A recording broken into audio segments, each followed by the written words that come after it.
sat there for 30 minutes. Yes, That's her dad. that is her dad. Okay, I have met him, I've talked with him, I've walked with him, and every time I see him, I don't recognize him. I will introduce He you to him. reminds me of Mr. Hank. Oh, I Are we talking about the same guy in the white shirt sitting next to Carolyn? That is definitely Oh, wait a minute, is that? Yeah, okay. And he reminds me, That's definitely her dad. he reminds me so much of Mr. Hinckley. Craig. Is he lying to me? You are so, you are slapping. It is. We will. This is more appropriate. We will be. I will introduce you to him. Oh, thank it's, you. It's Craig Johnson. Oh, okay. That's what I was like, that's. I heard it and I was like, something's not sounding right. And then I looked up and saw his face. I wonder why he was looking like that. It was, I think the mics are on. spurt. You guys ready? Yes. Good evening, everybody. Welcome to the Sierra Vista Regular City Council meeting for June 28, 2018. Madam Clerk, may we have a roll call, please? Mayor Rick Mueller. Present. Mayor Pro Tem Alicia Ash. Present. Councilmember Bob Blanchard. Here. Councilmember Gwen Calhoun. Present. Councilmember Rachel Gray. Present. Councilmember Craig Mount. Here. Councilmember Christine Wolf. Present. Mr. Mayor, you have a quorum. Thank you, Mrs. Adams. We'll start tonight's meeting with the invocation, followed by the Pledge of Allegiance to the flag. Tonight, the invocation will be led by Pastor Robert Waldron, the First Community Church. Please stand as you're able. Let us pray. Heavenly Father, we come before you this evening and thank you for your glory and your goodness. Thank you for your common grace on all people on this good earth that you have created. Thank you, Father, for the city of Sierra Vista, for our wonderful residents, for the people, for the economy, and all the gifts that you've given to all of us. Father, tonight we approach you and ask for your blessings and your wisdom for our city council. Grant them wisdom, Father. Help them, Father, to love justice and mercy and to walk humbly before you. Bless us tonight, Father. We pray this in Jesus' name. Amen. Amen. Councilwoman Gray. Please join me in the pledge. I pledge to the flag of the United States of America and to the republic for which it stands, one nation, under God, indivisible, with liberty and justice for all. Please be seated. Thank you very much, Pastor, and thank you, Councilwoman Gray. We'll now move to item number 1, acceptance of the agenda. Mr. Blanchard. Mr. Mayor, I move that the regular city council meeting agenda for June 28th, 2018 be approved. Second. It's been moved and seconded. Any comments, corrections, additions, deletions? Seeing none, I'll call for the question. All those in favor? Opposed? It's unanimous. Thank you very much. We'll now move on to awards and presentations, and I'd like to ask Mr. Mount to come out and meet me out front for the business of the month for May, and then Ms. Wolf, you're on deck for the month of June. Yes, sir. Thank you, Mayor.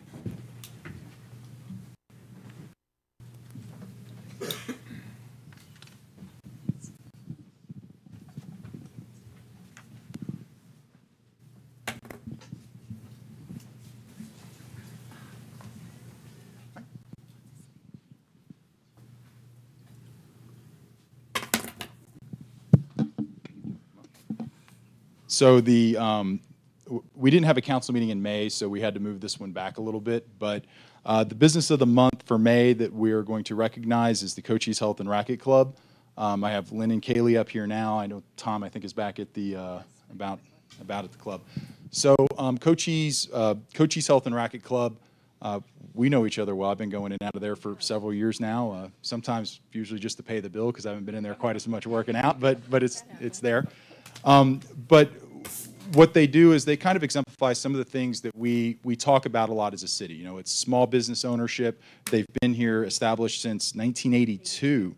Since 1982, they've grown with the times. They continue to reinvest back into their own business to make it more capable, to add more capacity. I know it started off initially as simply the racquetball club, and now it's a full-blown gym.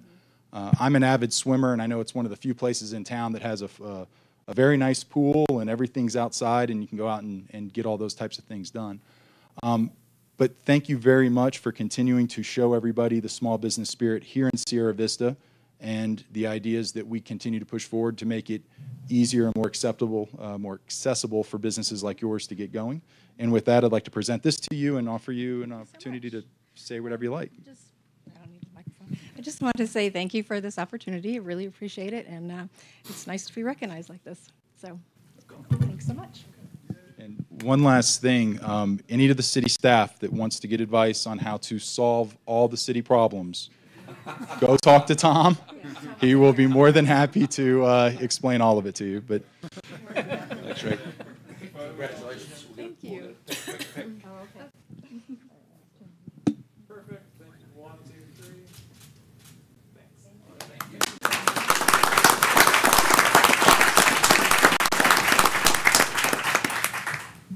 Next up, we have Business of the Month for June 18th, so we're catching up.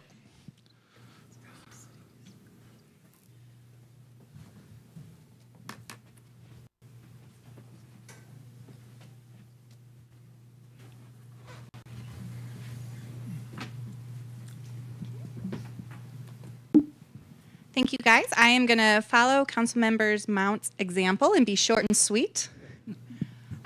This is for the Horned Toad. They were established in October of 2016. Before that, the building was Asari Gulch. Rosa and Russ and Miles took over, and they really redid the entire inside of that and put a lot of love in there, and I know they got a lot of help from their friends and family.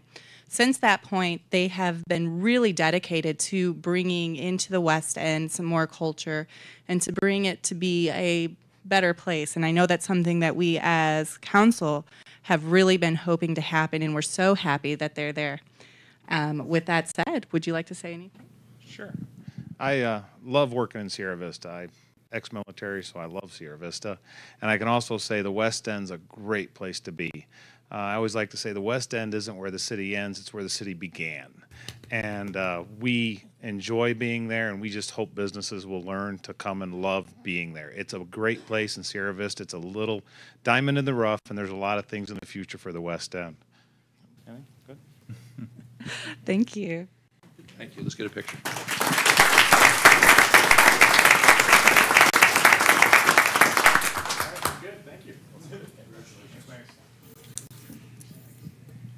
Next up, we have the Police Department Awards. And Chief, you're going to help me on this, are you? Yes, sir, Mr. Mayor. Thank you, Mr. Mayor, members of council. It's my pleasure to present to you the Employees of the Year for 2017. I'm going to start off with our Citizen of the Year. She was not able to make it here tonight, but just wanted to mention a few things about Lana Tompkins Stutzman. She's a victims advocate here in town that dedicates a lot of her time to victim advocacy services, and we honored her as our Citizen of the Year this year for all her efforts. The first individual I want to mention here today is the Volunteer of the Year alternate, William Westbrook. Come on forward to the mayor.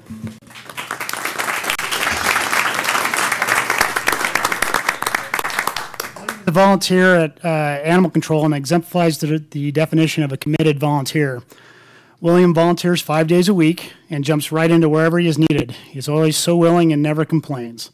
William's gentle, sweet nature and demeanor is sensed by every animal in the shelter, making their time there more pleasant. We're very grateful to have William as part of our team. Congratulations, William. Our Volunteer of the Year was Patrol Volunteer Keith Whalen.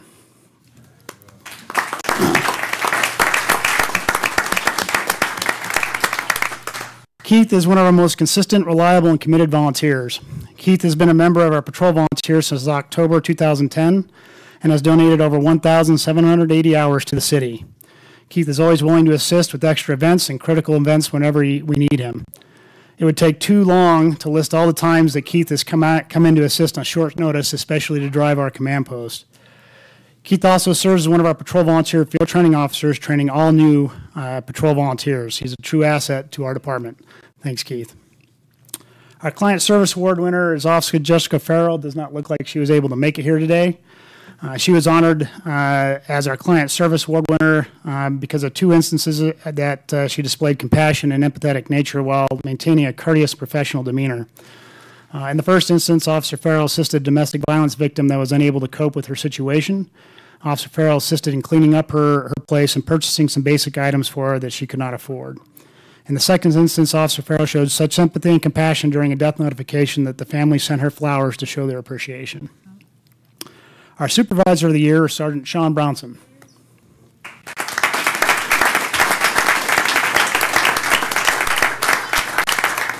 As the Special Operations Bureau Sergeant, Sergeant Bronson's mentorship, energy, and persistent challenging of detectives resulted in a 39% increase in case solve rates, despite a shortage of staff and an increase of 62% in caseloads. Sean Brownson also serves as the team leader for the Department Special Response Team, leading his team through multiple high-risk missions in 2017, two of which were extremely dangerous, where men under his command were shot at by suspects. Officers follow Sean Brownson not because of his rank, but because of his endless drive to provide the best possible services to the community. Our Civilian of the Year alternate was Records Clerk Allison Essery. Does not look like she was able to make it here today. She is a self-starter who consistently arrives to work each day and with a drive and desire to do her job well. She's always looking to improve herself, her section, and the department as a whole. Allison's normal duties include DUI report processing, ADOT hearing documents, and misdemeanor county attorney submissions. In addition, Allison is constantly striving to improve inefficiencies and volunteers for new tasks. She clearly is dedicated to work and ambitious for growth and innovation. Our Civilian of the Year, our CALEA Administrator, Jen Charest.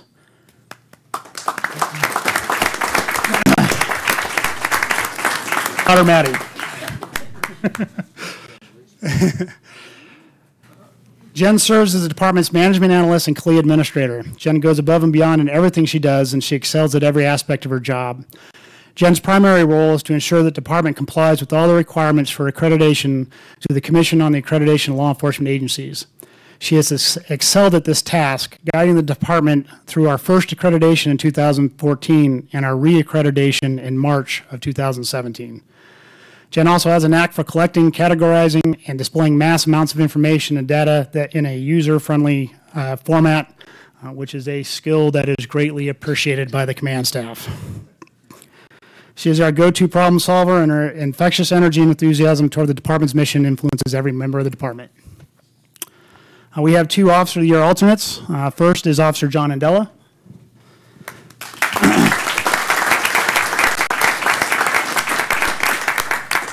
Officer Andella embodied the professionalism and dedication to duty that the Service Police Department strives to display. Throughout the year, Officer Andella fostered a good reputation evidenced by receiving multiple forms of appreciation from the public, his peers, and as supervisors. In the short time that he's been with us, he has become one of the mentors to a lot of the younger officers on our department. Our second Officer alternate is Detective Justin Daniels.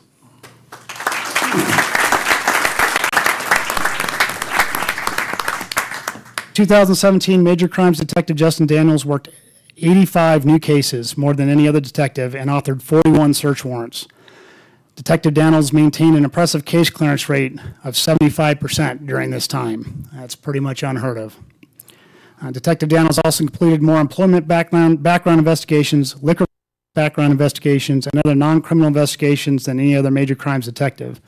In addition, Detective Daniels devotes himself to working as a drug recognition expert to assist patrol officers with DUI investigations. And our Officer of the Year for 2017 was Officer Paul Yeoman.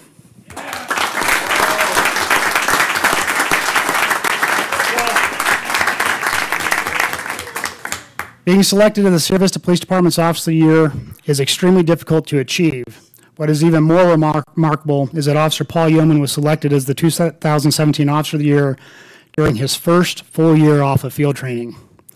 As patrol officer, Officer Yeoman led all officers in handling 2,014 calls for service, making 812 traffic stops, and initiating 1,232 other field-generated investigations. Officer Yeoman is an example of a proactive patrol officer. Officer Yeoman has also made professional development a priority by becoming a phlebotomist, serving on the juvenile drug court team, and becoming a department negotiator.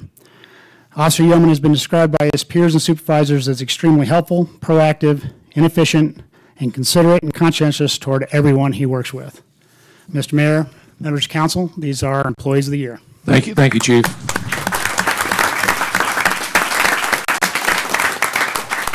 While the chief is coming in here, we're going to figure out how we get a picture with all these good-looking folks. I just want to say, if you noticed and paid attention, we have civilian volunteers, we have folks that do uniform volunteer work, we have detectives, we have line officers, we have administrative folks, and we have dispatchers. And they're all working as a great team, and they're servicing our community in an excellent manner, so I think they all deserve another round of applause.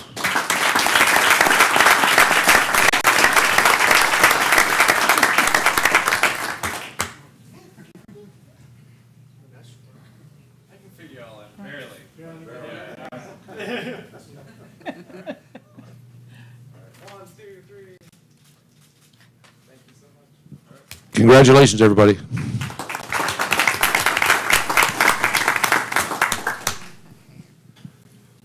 Next, we have a proclamation. Darren, would you join me? This is the guy with the best looking shirt in the crowd tonight. Safety is always important to us, and if you're wondering why we have a proclamation that's called Slow Down and Go Around Day, it's primarily for safety for all the big vehicles. In our case, most of them operated by public works folks. So it's my honor and privilege as mayor of the city of Sierra Vista to offer the following proclamation on behalf of the good citizens of Sierra Vista. Whereas Slow Down and Get Around is a national safety campaign promoted by the Solid Waste Association of North America, aimed at reminding motorists to drive carefully near solid waste and recycling collection vehicles. And whereas solid waste vehicles come in all shapes and sizes, it is important for motorists to recognize that there are inherent hazards when approaching a solid waste vehicle. And whereas this year alone there have been 23 deaths within the industry, the Occupational Safety and Health Administration report for 2016 concludes that solid waste collection is the 5th deadliest job in the United States, higher than that of police and firefighters. And whereas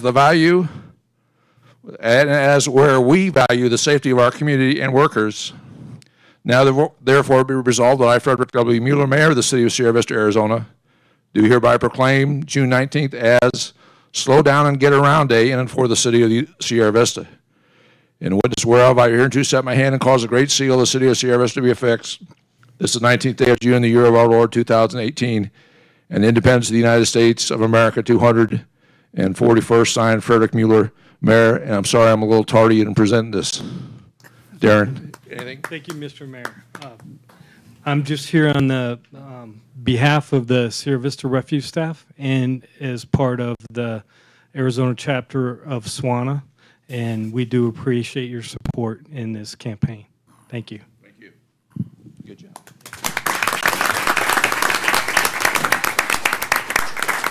We now move on to the city manager's report. Mr. Patuchik. Thank you, Mayor Mueller, members of the council. Our next regularly scheduled work session is scheduled for Tuesday, July 10th, 3 p.m. here in the council chambers. A few items of interest tonight. First, our Kings Court invitation for bids for the sale of the old Kings Court property will be published between July 1st and 5th, and those bids will open on August 6th at 2 p.m.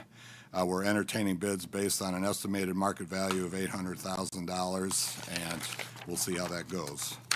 The animal control surgical expansion, I know has had some interest from the council. Bids were opened on June 22nd, and we received 5 total bids. They're currently under evaluation, and hopefully we'll have that awarded soon.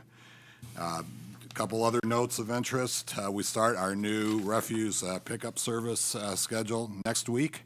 So for the first week of July, it will be all green bin service, and it will be on your normal Monday, Tuesday, Thursday, and Friday dates. The next week will be the recycling service. So the first 2 days, Monday and Tuesday, will be regular green bin days, and then blue bin days will be on Thursday and Friday.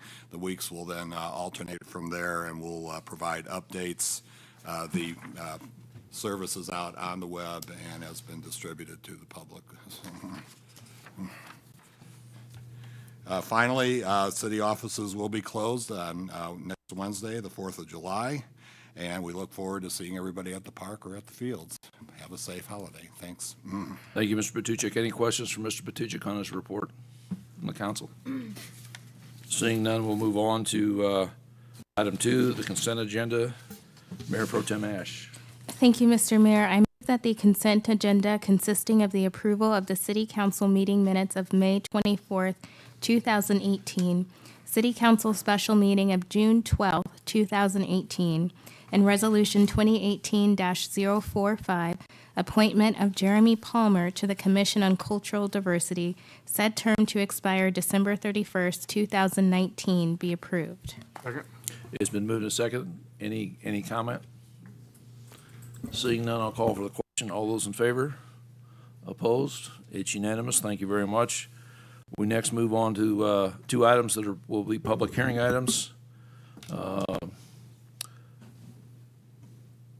Mrs. Gray, may we have item number 3, please? Thank you, Mayor. I move that Resolution 2018-046, application for a person location transfer, limited liability corporation Series 7 liquor license for Iotendra G. Patel for Landmark Hospitality LLC, doing business as Hampton Inn, 4100 East Snyder Boulevard, Sierra Vista, Arizona, be approved. Second. It's been moved and seconded. Mrs. Adams, may we have the staff report, please? Mayor Mueller, members of council, this application for a Series 7, which is a beer and wine bar liquor license, was submitted by Mr. Patel for the Hampton Inn on the corner of Highway 92 and Snyder Boulevard here in Sierra Vista. The notice of this public hearing was posted on the facility the required 20 days, and to date, no comments have been received from the public, pro or con.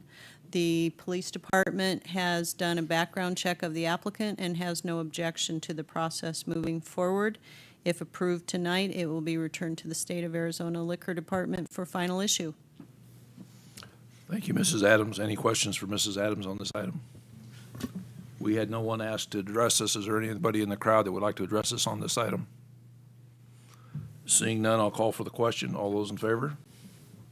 Opposed? It's unanimous. Thank you very much. We'll now move on to our second public hearing item, item number 4, Mr. Blanchard. Mr. Mayor, I move that Resolution 2018-047, Community Development Block Grant Program Annual Action Plan be approved. Second. It's been moved and seconded. Mr. McLaughlin, may we have the staff report, please? Mr. Mayor, members of council, this is the third and final public hearing on the draft 2018 Annual Action Plan for Community Development Block Grant Funding in the amount of $260,652. The primary objective of the program is improving physical and economic conditions within the city's low to moderate income neighborhoods, ameliorating blight, and removing barriers to accessibility. The planning process that we followed is chronicled in our memo and yielded several important projects and initiatives that will improve our target areas. The projects include a drainage study for the Solgar neighborhood, budgeted at $70,000, demolition of the old Fleet building at the former Public Works yard on North Avenue, estimated at $60,000, beautification of the water storage tank located on the southeast corner of Denman Avenue and Canyon Drive for $10,000, which will be supplemented by a $5,000 contribution from Liberty Water, who also pay for a fresh base coat and for the mural, as well as landscape improvements before the project begins. And I noticed AJ Garcia from Liberty Water is here in attendance this evening. $38,500 is set aside for the construction of ADA-compliant curb ramps at various locations throughout the city. Program initiatives include $15,000 to the Boys and Girls Club of Sierra Vista to cover the cost of after-school program scholarships for youth ages 6 to 17 that qualify for free or reduced lunch. The program will provide a safe place for participants and will be exposed to club programs including STEM, sports, arts, and more. Another $15,000 is set aside for Wellness Connections Working Well project, designed to assist individuals residing in Sierra Vista who are living with mental health or substance abuse issues overcome barriers to employment and obtain gainful work in the community.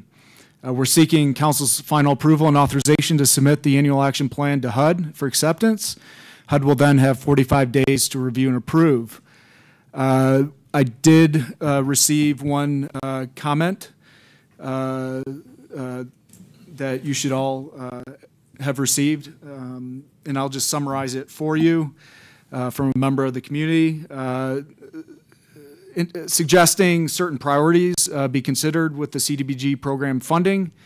One is increasing ADA improvements in public meeting rooms and exploring the city's ability to take virtual comments on the city's YouTube page, continuing to fill in missing gaps in the city's sidewalk network, and he points out several locations in his message, expanding the safety net system for low to moderate income folks, and considering using reusable material for art and beautification projects. And I see that individual's here if he wants to elaborate more on his comments to council. And with that, I'll take any questions. Okay, before we go to questions, we do have one person that's asked to address us on this issue. So I'd ask Mr. DiCarlo to come forward. And sir, you've been here before. You know, you got basically 5 minutes, and we got a series of lights. And we'll ask you to obviously when you get into the 5 minutes, I'll ask you to conclude if you're not done yet. Yes, sir, Mr. Mayor. Thank you very much. Please, Mr. Mayor, council, and staff. I appreciate the opportunity to address you. And Mr. McLaughlin, I hope I said your name right. That's right. It's Midwestern stuff here. Is what I'm saying. Yes. That's right. Well, anyway, part I wanted to address with the community development block grant stuff is that we're spending greater than $250,000, $260,000. So as a sailor, I round up to $300,000 because you've already spent that, and the next roundable number in that thing is $300,000. What I'm just doing the quick math, and I appreciate you adding some other stuff in there. You took me off my game a little bit, but 13, 14, we got here 58, 60 something, say about $160,000 worth of spending, just doing the quick math, writing down what he was saying. But the grant's for $260,000. What happens to the other $100,000? Here's the thing that folks seem to forget, and hopefully, council, you can grasp onto this, is that every grant that we get has an administration cost associated with it. So every $100,000 we get from somewhere else that's not here, 20% of it's taken out to fund this folly that we call city government. And when you fail to realize that we're spending this money and we're just paying somebody to oversee it, you're missing that grasp. As far as the recyclable stuff in the request, I would recommend perhaps, since we're going to go around and paint water towers and make the town beautiful, which you know what, I'm all about artisans making them turn in $1. It is what it is. But perhaps in order to support them and support more artisans in a long run, perhaps the city might invest in, say, I don't know, stanchions or the stuff that goes around those buildings so that it can be reused in the future, so that the folks that paint this or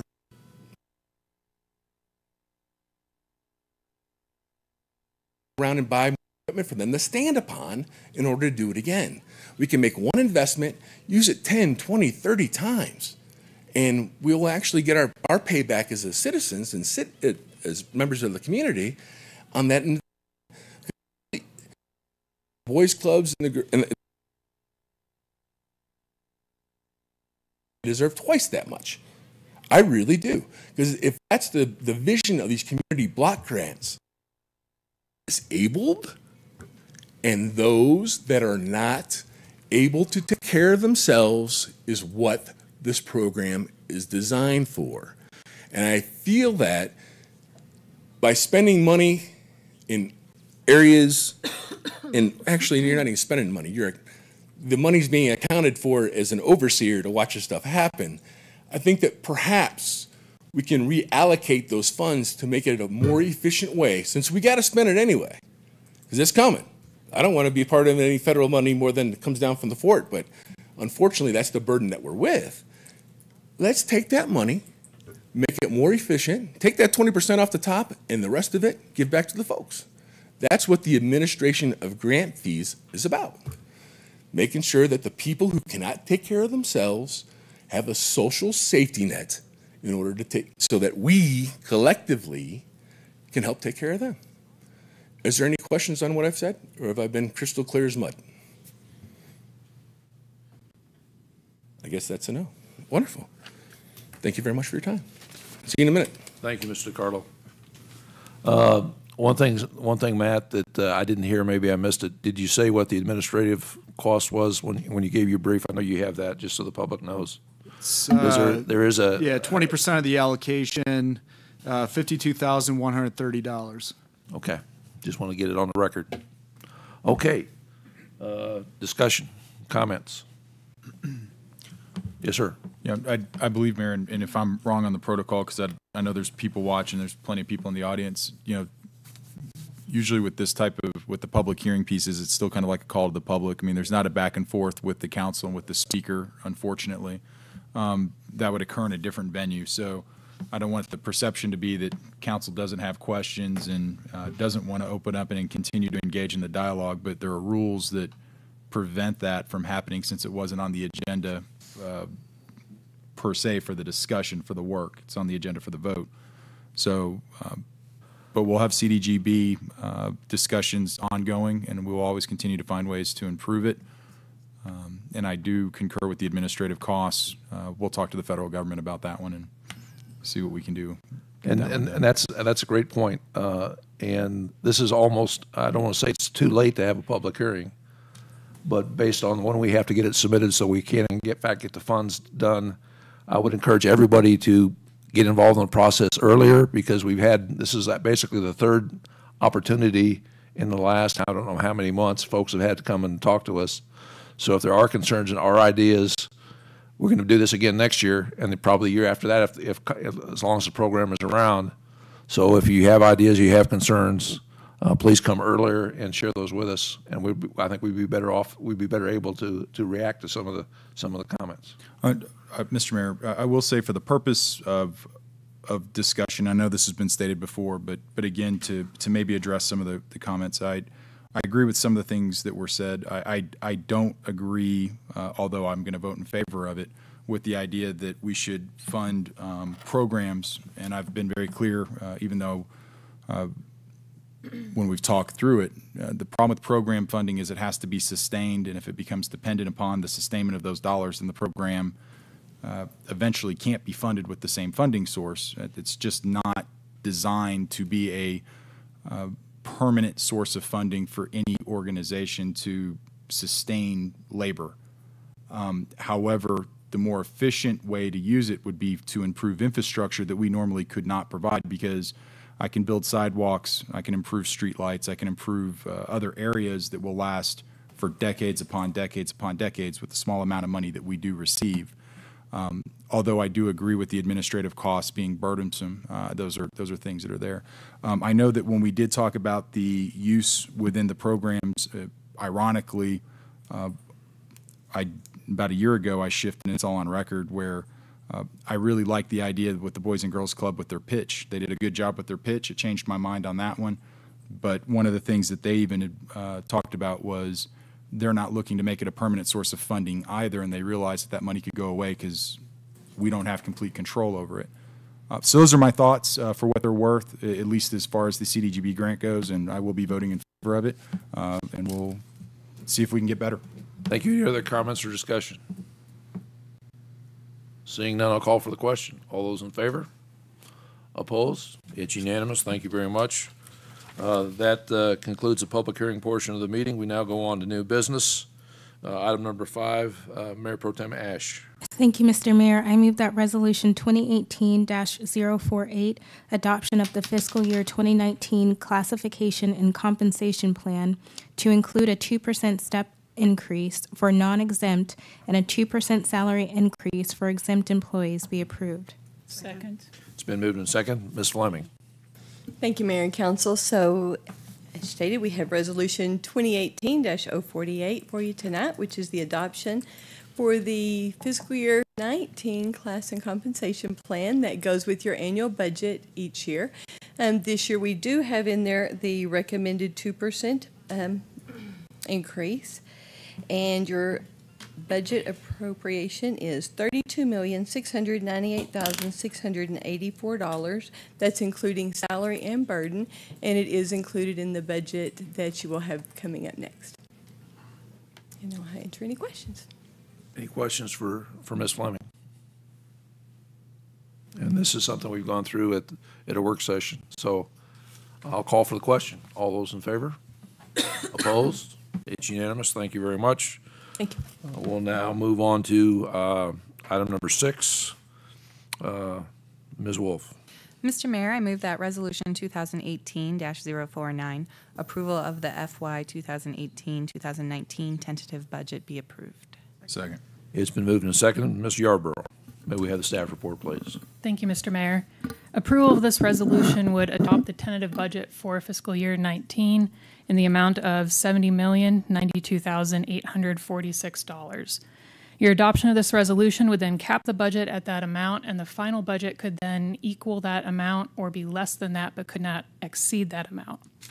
The major changes from the tentative budget book presented to you in May are as follows. State shared revenues exceeded projections by $42,000, and so that corresponding amount was added to the community development budget to carry over some projects in the West End redevelopment program. In the airport fund, $50,000 was reduced from the dirt removal project and added to fund a new airport sign. Funding for a 1% hotel tax increase was added for half a year, but that would require a separate vote of council to actually enact. And charges for service in the refuse fund increased by $325,000, which is the projection due to the rate increase, and carryover was reduced correspondingly. With your adoption, the budget would then be out for public comment for 30 days. July 26th would be the final budget vote and a public hearing on the property tax. And then the property tax levy vote would occur on August 9th, completing the budget process. Be happy to answer any questions. So it's out for the vote today, basically puts it out for public comment. Yes, Mr. Mayor. And then we have a public hearing at the next, after 30 days. Yes. Oh, got it. Okay. Comments or questions? Question. You, sir. All right, so I just want to reiterate, just to make sure, a couple different issues. The first is I know that the funding that would come up from the MPO, because we have to account for that for the West End development. I'm okay with the North Garden piece. I've made my comments very clear on the lane diet, the lane narrowing of Fry. Just to reiterate, right now with this, it would tentatively set the budget, goes out to the public, we still have the final vote, but let's assume all this is going to go through. When it comes specifically to the lane diet, right now all we're doing is authorizing the funding to be there, but the design is not final. That's correct. The engineering hasn't been done. That's correct. Well, what I mean by engineering, we're not going to start bulldozing. No, what I'm saying is the design is basically the engineered plans. Okay, and council will get a chance to review and comment. The public will get a chance to review and comment on that? That's the plan. That's what we're going to do? Yeah. That's Okay, the plan. all right. That's the way, I know it's been a while for folks that haven't been on council for a long time. It's been a while since we've had a big project like this. And there's a whole procedure we go through where we talk to the people that are directly affected as well as put it out to public comment. So we just need to make sure that all the procedures are understood. So I'm glad you're bringing this up, Mr. Mount. Don't worry, Mayor. Thank you. Thank you for that. I appreciate council's support with the airport sign. And then the other two pieces, we will readdress the request for the fire department at the 6-month mark or whenever we go back through. That'll occur. And then when are we having the work session reference the hotel tax? We can schedule that in the next month as soon as council's ready to discuss it. I would say by the second work session of July, we should be able to have numbers for you. Mr. Mayor, Mr. Pachuchak, before we do that, I would like to get in contact with the hotels to make sure that they're ready. We've asked them to survey the hotels and make sure that everybody's on board. I'm not sure that it would be worthwhile unless they've actually done their work before we do our work. Yeah, okay, well, I don't see a problem if you give the staff the green light to say they're ready, and then as soon as we can schedule the meeting, we need to go ahead and do that. And if you need any assistance from staff for those meetings, we'll be happy to do that. Yes, sir. I will pass the information along. Yes, ma'am. Please clarify the timeline that we have to do the final approval of that. Of the proposed bit, hotel tax increase. Mhm. Well, I would assume there'll be a work session or two where there'll be discussion, and then we'll place it on as I think it's an ordinance change that needs to go into effect for a tax increase. That has to go out to a certain amount of time, so that's why we're only projecting revenue starting January 1st, and I believe that'll be about the time frame for implementation. Thank you. Okay. Any other questions or discussion? I'll call for the question. All those in favor? Opposed? It's unanimous. Thank you very much. And thank you, Ms. Yarborough. We now go to item number 7, Mrs. Calhoun. Thank you, Mr. Mayor. I move that Resolution 2018-050 approve of the amended intergovernmental agreement with Cochise County Community College District be approved. Second. It's been moved and seconded. Chief York. Thank you, Mayor, members of council. This is a renewal of a long-standing agreement that we've had with the college to teach the firefighter 1 and 2 program, the driver operator program, and the EMS programs that we teach. The agreement allows us to use their facility, their new facility, and it allows us to teach classes in our firehouse and use some of our equipment. And it's worked for many, many years. I think the changes that make it amended are just updates and non-essential things, names and that kind of stuff. But basically, the agreement is how it's been for many years. And it does require council action. Originally, they just sent it to me and asked me to sign it, but that's not the way we operate here. Right. You know, Right. College president has a lot more authority than I do. Okay. So any other further discussion or comments? I'll call for the question. All those in favor? Opposed? It's unanimous. Thank you very much. We now go on to item number 8. Mr. Mount. Mr. Mayor, I move that Resolution 2018-051, support of the Domingo Paez, LED light retrofit be approved. It's been moved and seconded. Mrs. Wilson, may we have the staff report, please? Thank you, Mr. Mayor. The City of Sierra Vista has been awarded an Arizona State Parks and Trails grant with funding from the Land and Water Conservation Fund for a lighting retrofit project on the Domingo Paez Sports Complex, 2 soccer fields, and 2 softball fields. The project would retrofit the current lights with energy-efficient LED lighting, which would utilize the existing light poles. The project should cut energy consumption at the complex by 40% or more, while allowing greater field visibility for players, while helping to protect Sierra Vista's dark skies by reducing glare and light pollution. Public Works has identified many maintenance issues over the years, some wiring issues. The lights are very old, and they, along with the Assistant City Manager last year, informed me that this project would need to be funded in the coming fiscal year. My staff worked together with the city engineering staff to complete the market research and the grant response, which resulted in the $177,488 award. In addition to the award, we're hoping that additional projects will result from other partnerships with Little League Softball and also with a collaboration with Sulphur Springs Valley Electric Cooperative. If those efforts are successful, it could result in an additional later savings of another $43,000. The resolution before you is an administrative requirement to the funding agency and will commit the city's match portion of $433,870 in order to complete the project. This amount is included in the fiscal year 19 budget, and the project has been discussed and is supported by the Park and Recreation Commission. I would be happy to answer any questions you may have. Thank you, Ms. Wilson. Questions, discussions, comment? Sir.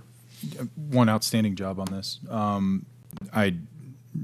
Infrastructure costs money. We talked a lot about O&M and capital costs and the trade-off for that. So getting it replaced is, sooner or later, you have to replace all infrastructure.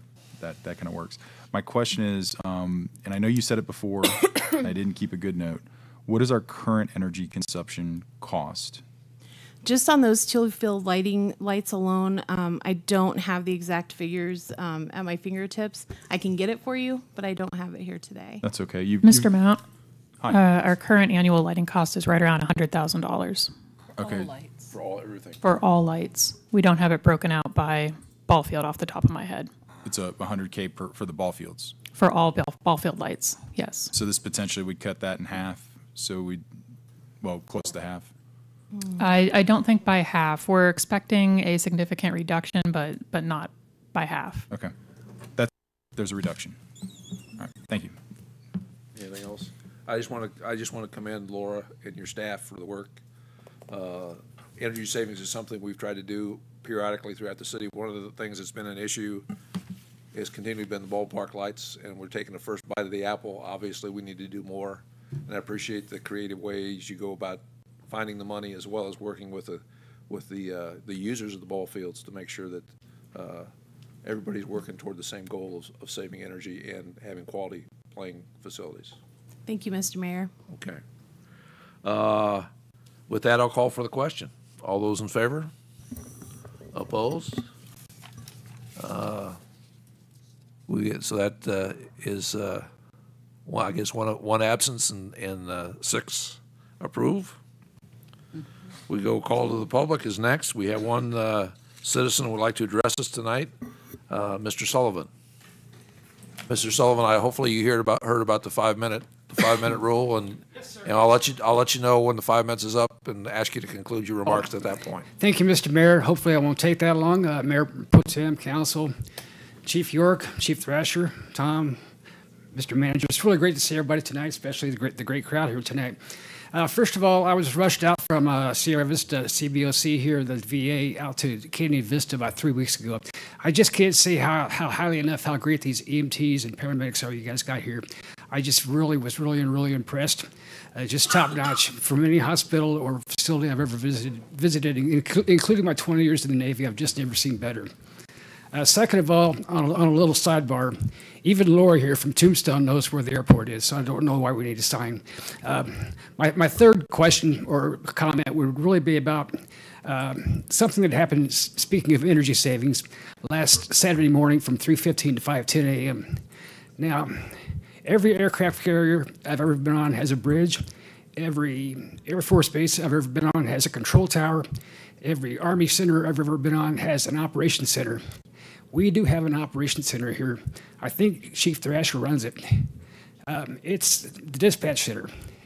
What really frustrated most of us on Saturday morning, and I'll just go sidebar here again and say, if you've ever been to a Thanksgiving dinner, anybody under 30, instead of eating the chicken and talking to each other, they're playing with their phones.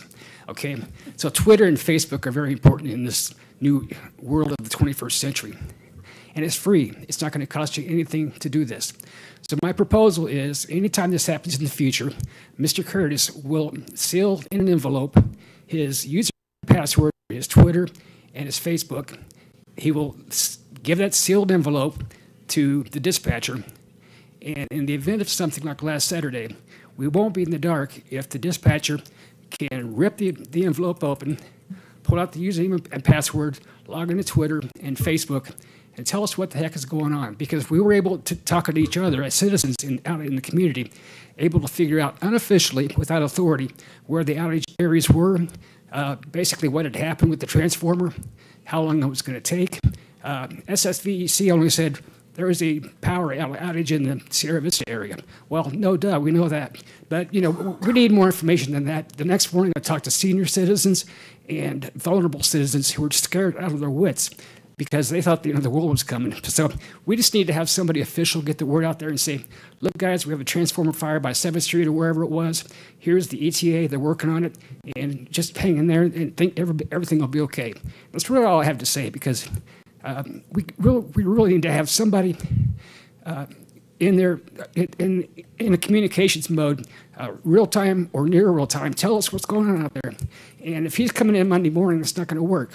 Now, after the dispatcher uses that username and password, when Mr. Curtis comes to work Monday morning, he can change the password, put it in a new sealed envelope, and take it over to him. But we really need that better communication, real time or near real time, what's happening from an official capacity from the city, because I was really, really upset Saturday.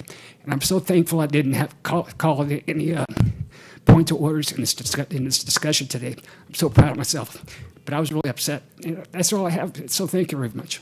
Thank you for coming and pointing out that issue.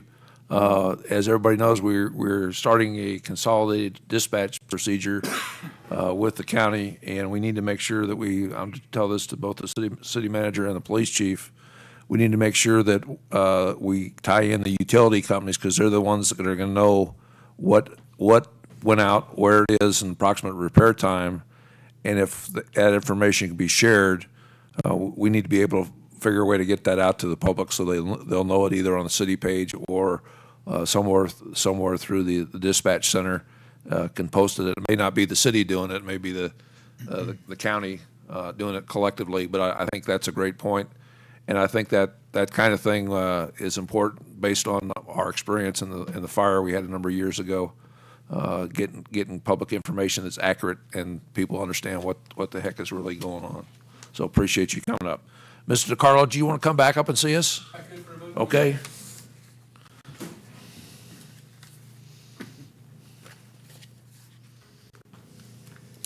Mr. Mayor, council, staff, thanks for taking this opportunity, allowing me to address you again. I don't want to bore you to death, but it is what it is. Took the city of Sierra Vista how to talk to you stuff. Welcome to your meeting of your city government. We are glad you could join us. Agendas are available for your use during the meeting. City council meetings are held on the second and fourth Thursday of each month at 5 o'clock and are televised, recorded in public meetings, with the exception of when it's budget time. Unfortunately, I mean, if you recall, you guys worked really, really hard. You were budgeted 3 days to talk about $69 million. And it took a day and a half. The presentation was great. There's no complaints. Staff did what they were supposed to do. But unfortunately, maybe, perhaps, you can inquire objectively to find out a little bit more than what's obvious in front of your face. But that's just that right there. But anyway, let me digress a moment. Parks, thank you very much, Ms. Mann, Ms. Wilson. I think the ideas you're coming forth are with wonderful ideas and great intent. I think you're doing a great job. Chief, both of you guys, I've had the fortunate or unfortunate incidences of interacting with your folks in the recent times, and I tell you what, I've been treated with dignity and respect, and I appreciate that. And my family does as well. There's some, on the work session on Tuesday, Ms. Calhoun asked a question regarding who staffs the Transportation Advisory Committee. And the attendance has been going up. Is that attendance only public employees who are, there's a shortfall at the box, the fare box, and trying to figure out how they can do their job better to keep it? Or perhaps could they be saying, hey, these are things we got to do to keep our jobs because there ain't nobody riding the buses? But that's one thing or the other. Buses has got to be here. It's an albatross around our neck. We just got to find a more efficient way of doing it because there is a better way of doing business. There always is. The only reason that we don't do it is because this is government. Government doesn't have to have a profit or loss statement. Government just takes from others and spends other people's money. Where's he at? Somewhere. Anyway. As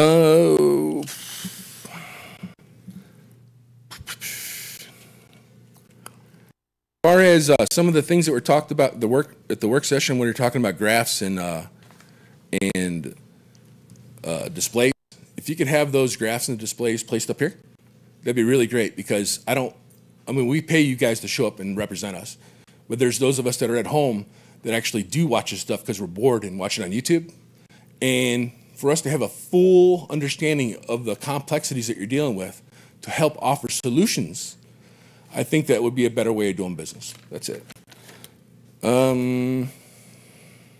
As far as like the CCOM board and all this other stuff, all these different intergovernmental agreements that we're having, And the CCOM is not specific to this, but I'm talking more with the ones that we're talking about with Fort Huachuca.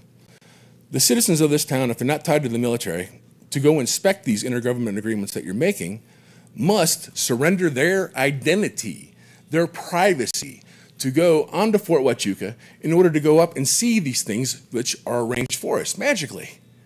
But it's almost like it's a barrier to entry that is just too far as an American. Me as an American, I don't need to compromise my privacy to anyone, let alone the federal government, let alone to this government. We're saying things that are up on Fort that are great and they'll make everything work. And they do, they save us money. I get it.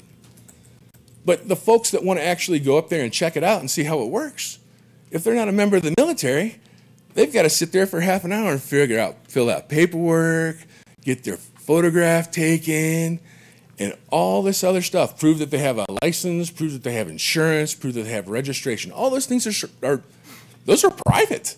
I mean, if you're operating on the King's Highway, then yes, you must surrender it to an officer. But to go say, what are we actually arranging up here? That's just a step too far, I think.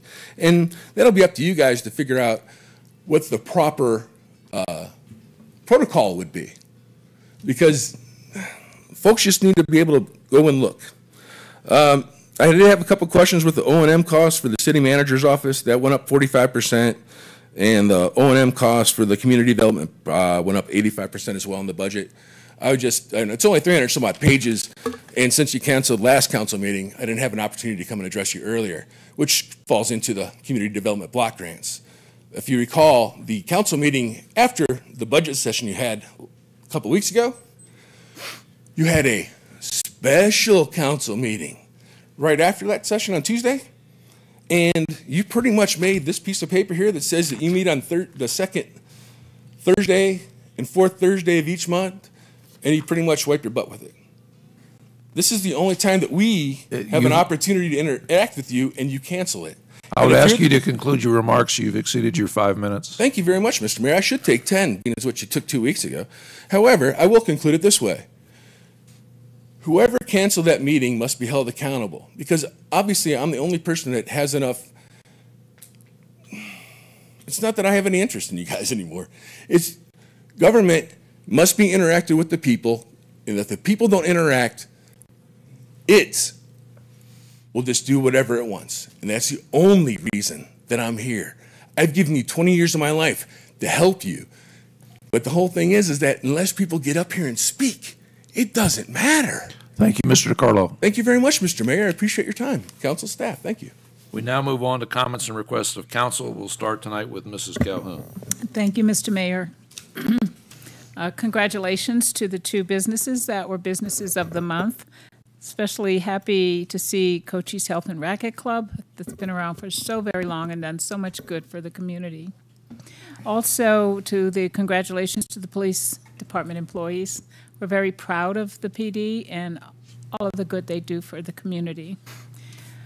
I wanted to just agree with the mayor's comments about what's happening with our ball fields. It's exciting to see, and particularly the way the sports organizations have come together to work with the city. And I really appreciate the dark skies comment, too, that we should continue to respect that we have dark skies and do our best to maintain that. And you know what? I have quite a few other things. That was just a lot of thank yous and appreciation of citizens coming forward to speak to us. I'm going to end, though, with just everyone have a very safe 4th of July. Be very, very careful on account of, even though we had some thunder, we didn't have much rain, but be really careful with the things that cause fires, fireworks. Thank you all very much. Thank you, Mrs. Calhoun. Mrs. Gray. Thank you, Mrs. Gray. Mr. Blanchard. I have nothing. Thank you, Mr. Blanchard. Mr. Mount. Thank you, Mr. Mayor. And I might need just a quick minute. So today I went to a funeral for a young man by the name of Nicholas Gant. I did not know him. He was a soldier who lived in this community for a while, and he had, to quote the family member, he lost his internal battle and became, unfortunately, another one of our service members that that felt that they probably couldn't find another way. So a lot of us know the statistics. 22 soldiers and veterans a day commit suicide. That's one about every 65 minutes. And they reached out to me just over social media. One of the family members did and asked if I would be willing to show up, and it's very humbling. And how do you not? And he was buried with fuel military honors. The sergeants that went up there and did that did a great job. And I know that we as a community, or a military community, Mayor, you and I, we served. I know Rachel and Gwen and Christine, all of us have spouses. I apologize. So everybody up here has some sort of affiliation with it. I sat there and struggled, and I don't think we have all the answers to solve the problem. But I know firsthand kind of the challenges that come with dealing with some of the mental health issues that kind of work out. And the more I thought about it, and I wasn't quite sure how I would do it, and I'm still not sure how to do it, so bear with me. But my poor wife has not had her husband come to bed ever since we've known each other for 13 years without having to go to sleep wearing earphones. I have to have music blaring in my ears in order to get any sleep. That's just the honest to God truth. I was diagnosed with hypervigilance post-traumatic stress disorder after a very long year in combat in Iraq, patrolling Route Irish. And for those of you who've been there, understand what Route Irish is. It was the most heavily IED'd route in Iraq. My two best friends were blown up. I was in a situation where we saw hundreds of kids killed in a single incident. Kids, hundreds of them. Killed and wounded, giving out soccer balls, and we got hit with car bombs. I was terrified to admit anything was wrong with me. My wife, who I was dating at the time, had no idea who I was before that because she met me after I had come back. So it was real easy to kind of conceal all of it. And then I started kind of getting to some places, and it wasn't actually until I left the unit that I was at and I showed up here at Fort Huachuca. And I went through some screenings and was diagnosed and started getting the treatments for the hypervigilance. And what that is and may explain how I act sometimes, but it's a constant sensory awareness of what's around you that will never shut off unless you find a way to shut it off. And I don't like medication, so I don't medicate, and I just treat it with having a lot of fun as much as I can and going to places that I'm comfortable with people who I know. But I also kind of like being around people, hence why I'm on council and all the other stuff. But sometimes I don't want to go out to public events and see a lot of people for obvious reasons. Anyways, the point of all this, though, is I know firsthand that there's good, solid care that's out there. My story isn't special. It's not unique. There's hundreds and hundreds and thousands of people who suffer from the same affliction that are currently serving, that used to serve, and I know that they can get help up there. What I'm hoping is that if they're listening or if we know people, I did not lose my clearance. I stayed in, obviously have had a successful career afterwards. There was no stigma, nobody passed judgment. So I know that all that's possible, but it has to start with having the admission to go out there and get some help. And I'm hoping that more and more people will recognize that they can and will take the first steps to go get it done, so we do not have any unfortunate tragedies like we had today with Mr. Gant, and we can start to do our part as a military community to reduce down that number of unfortunate soldiers who go through some of this. With that said, I appreciate the council's support on the budget. I think it's going to be a good, solid one. I think we're going to be able to get some things done.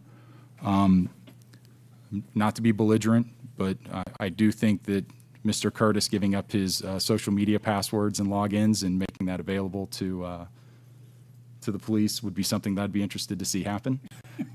We can talk about it. And that's my last little bit of humor, though, to kind of move us on.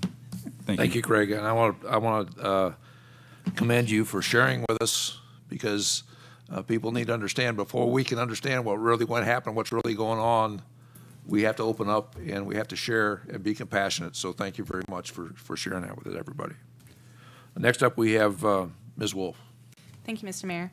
I'd like to echo congratulations for all of our award winners tonight. I'm always happy to see everyone come up and see what they've done for our community. I think it's really fantastic. I have my fingers crossed that we'll start our monsoon soon. I was really hoping we might be interrupted in our meeting with some monsoons, but I was mistaken. If they do come, please be careful. Please don't cross places that you shouldn't cross in your car, and just wait a few minutes and let the waters go down. Be safe. And we will see you on the 4th, and again, be safe on the 4th. Thank you, ma'am. Mayor Pro Tem Ash. Thank you, Mr. Mayor. I'd like to start by disagreeing with my fellow council member Wolf, and just say that monsoons can begin after the fireworks show on the 4th of July. But I would also like to congratulate, but maybe more importantly, thank our police officers, volunteers, and employees within the police department who serve our community with integrity and help to keep our community safe. And I hope everyone has a happy 4th of July. Thank you very much. And I'm going to first ask a question, since we're talking monsoon. Concert in the park, a go or no go tonight? Do you know? It was on before I left. Okay, it was still on before you left, and hopefully the clouds will stay away. So there is a concert in the park tonight, 7 or 6:30. I know I'm being tough on you. 6:30 in the park. So please take advantage of that free. There's always good music available. Bring a chair, bring your dinner, or whatever else you want to do in the park. It's a great time. I want to take a minute to recognize that we in fact have at least 4 of the candidates for city council in the audience today. I want to thank you for being here and paying attention. And we also have a legislative candidate as well. So thank you for being here and paying attention to local government. I want to take a minute to congratulate the Sergeant Major Curry, who has turned over his charge as a Sergeant Major for NETCOM, and he'll have his retirement ceremony tomorrow, which I'm privileged to be able to attend. And we also have the Hall of Fame week for the Intelligence Center, where they give out their annual awards for the best intelligence folks tomorrow as well. And they call it the Hall of Fame week, put on by MICA, which is Military Intelligence Organization. So again, congratulations to Sergeant Major Curry and all our good folks on the post. With that, I see nothing else before the council. Meeting is adjourned.